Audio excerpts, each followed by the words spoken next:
Hello friends, কেমন আছেন সবাই?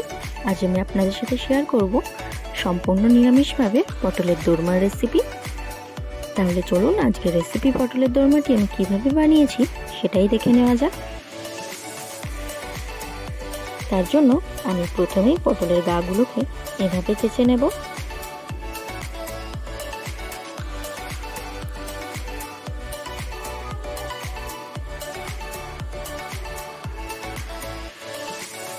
সবকটা পটলের গাই আমি খুব ভালোভাবে চেঁচে নিয়ে খুব ভালোভাবে ধুয়ে নিয়েছি। এবার আমি এই বোটার অংশগুলোকে ফেলে দেব।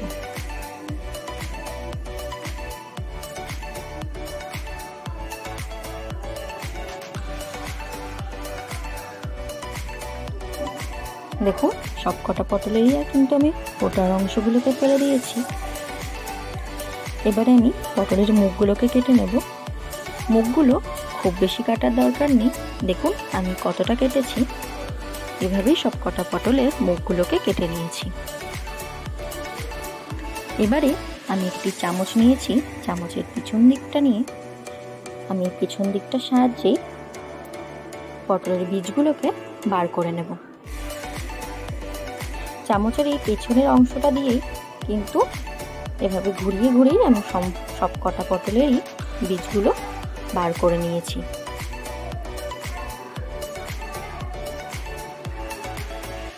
আর এই যে বীজগুলো দেখছেন, এগুলো কিন্তু আমি ফেলে দেব না।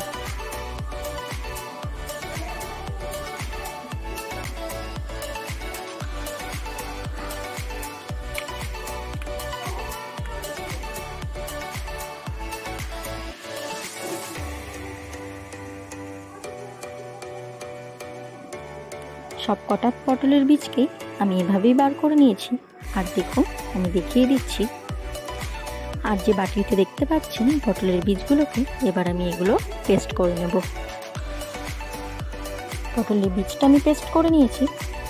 এবার আমি এখানে আরও একটি মশলা পেস্ট করে নেব। তার জন্য আমি এখানে নিয়েছি জিরে, আদা, পোস্ত, টমেটো, কাঁচা লঙ্কা, কাজু আর কিশমিশ। মশলাটার পেস্ট আমার তৈরি হয়ে গেছে। এবার এখানে আমি দুধটা খুব ভালোভাবে জাল দিয়ে নিয়ে তাতে ভিনেগার দিয়ে দিলাম ছানা কাটার জন্য। দেখবেন এভাবে জাল দিলে ছানা কিন্তু কেটে যাবে। যখন দেখবেন জলটা একটু সবুজ রং হয়ে এসেছে, তখনই এটাকে ছেঁকে নিতে হবে। এখানে আমি দুটো সেদ্ধ করে রাখা আলু নিয়ে নিয়েছি। আলুটা আমি খুব ভালোভাবে গ্রেট করে নিচ্ছি। আলুটা আমি গ্রেট করে নিয়েছি। এবার আমি একটি কড়াইতে সর্ষের তেল দিয়ে নিয়ে তাতে জিরে ফোড়ন দিয়ে কাঁচা লঙ্কা কুচি আর আদা কুচি দিয়ে নিলাম। এবারে আমি এটাকে খুব ভালোভাবে ভেজে নেব যতক্ষণ না পর্যন্ত আদার কাঁচা গন্ধটা চলে যাচ্ছে। এরপরে আমি এখানে দিয়ে দিলাম পটলের বীজটা, যেটা আমি পেস্ট করে রেখেছিলাম। পেস্টটা দিয়ে কিছুক্ষণ নাড়াচাড়া করার পরে এখানে দিয়ে দিচ্ছি হলুদ গুঁড়ো, ধনে গুঁড়ো আর লঙ্কা গুঁড়ো। খুব ভালোভাবে নাড়াচাড়া করার পরে এখানে দিয়ে দেবো সেদ্ধ করে রাখা আলুটা। আলুটা দিয়ে কিছুক্ষণ নাড়াচাড়া করার পরে এখানে আমি দিয়ে দিলাম ছানাটা। ছানাটা দিয়ে 2 থেকে 3 মিনিট গ্যাসের ফ্লেমটা লোতে রেখেই নাড়াচাড়া করে নেব। এবার আমি এখানে দিয়ে দেব স্বাদ মতো লবণ আর সামান্য পরিমাণে চিনি। এবার এটাকে আমি খুব ভালোভাবে নাড়াচাড়া করে নেব। তাহলেই কিন্তু আমার এই ছানার পুরটা পুরো রেডি হয়ে গেল। এবারে আমি পুরটাকে কিন্তু ঠান্ডা করে নেব।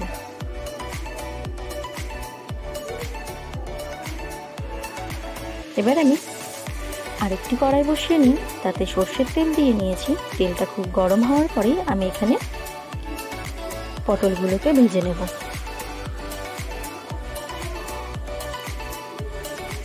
পটলগুলোকে খুব বেশি কড়া করে ভাজার দরকার নেই।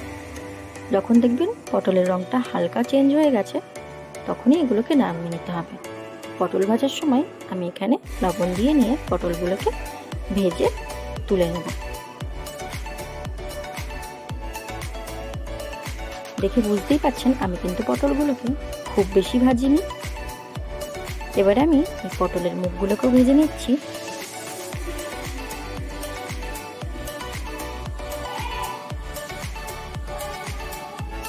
এবারে আমি ছানার পুরটা পটলের মধ্যে দিয়ে দিচ্ছি।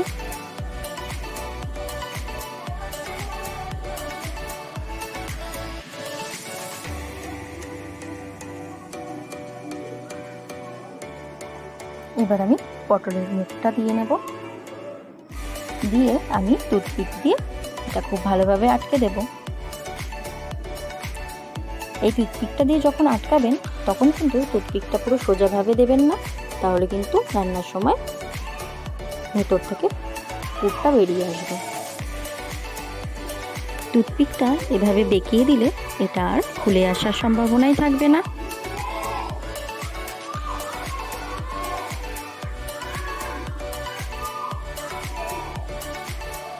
সবগুলো পটলের মধ্যে পুর ভরে নিয়ে আমি এবারে মুখগুলো বন্ধ করে নেব।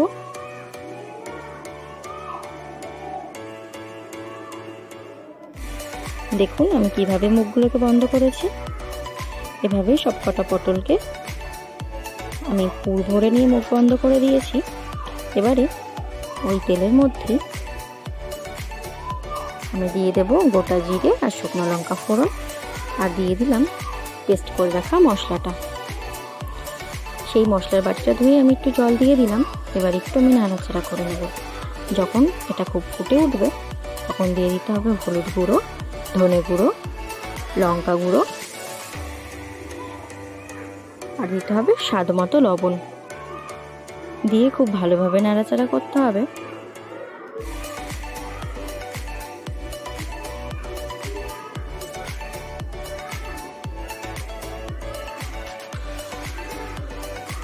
মশলা থেকে খুব ভালোভাবে তেল ছেড়ে আসার পরে এখানে দিয়ে দিতে হবে পরিমাণ মতো জল। জলটা খুব ভালোভাবে ফুটে ওঠার পরেই এখানে পটলগুলোকে দিয়ে দিতে হবে।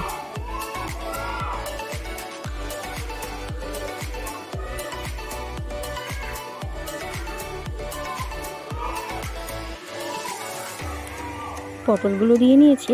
এবার আমি 5 থেকে 6 মিনিট এটাকে ঢাকা দিয়ে রাখবো, গ্যাসের ফ্লেমটা লো টু মিডিয়ামে রেখেই। দেখুন 6 মিনিট পর আমি ঢাকা খুলে নিচ্ছি। আমার কিন্তু একটা পটলের মুখও কিন্তু দেখুন খুলে যায়নি। এবারে আমি এর উপরে দিয়ে দিলাম গরম মশলা গুঁড়ো আর দিয়ে দেব ঘি। এবারে 2 মিনিট মতন নাড়াচাড়া করলেই কিন্তু রেডি হয়ে যাবে আমাদের পটলের দোরমা। আজকে পটলের দোরমা রেসিপিটি কেমন লাগলো তা অবশ্যই কমেন্ট করে জানাবেন। লাইক কমেন্ট করবেন, চ্যানেলটা সাবস্ক্রাইব করে দেবেন। বাই।